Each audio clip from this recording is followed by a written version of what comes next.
Alright, y'all, this is another update on my telephone poles. What I did is standard telephone poles and outside is usually around 100 feet to 150 feet each, and HO scale usually you want to try to keep them at least 12 inches apart from each other.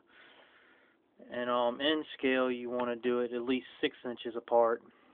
Um, so what I did is I actually added one up there, came down, and since this right here is probably only like 6 inches apart because I'm going up in the on my hill, and I wanted to make it look like it was going away from each other, so they had to be closer. And I put one down at the end of the hill right here, turn, kind of facing them just a little bit, so the wires will come from the next one down,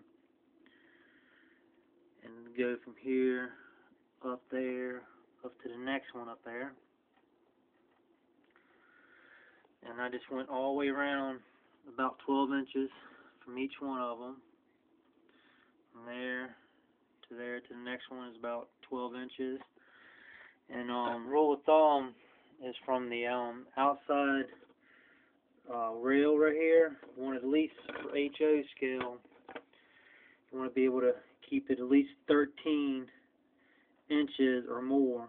And this right here, I've actually got this one right here at 70 inches from the center of my pole to the right about where this rail is at.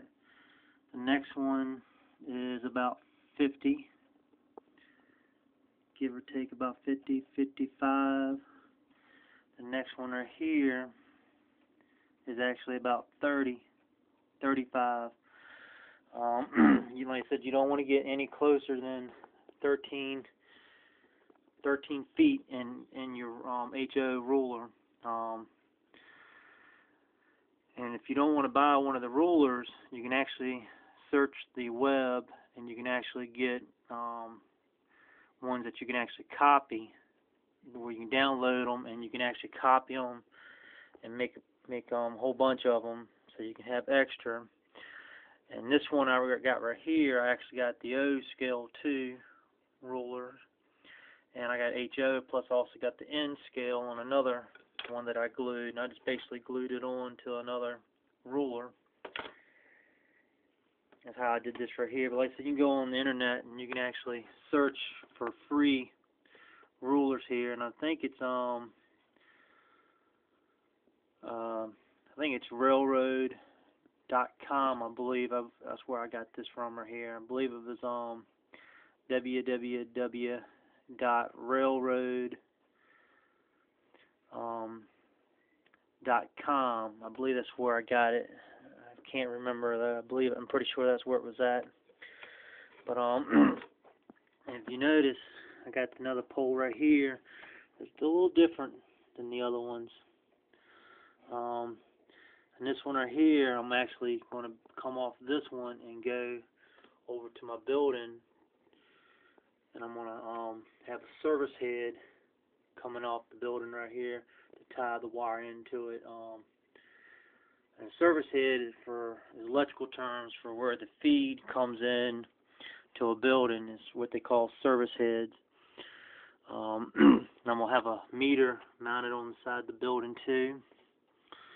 That way it gives it more realistic. When my lights come on, you can see the power actually going to the building with the wires that I'm going to use.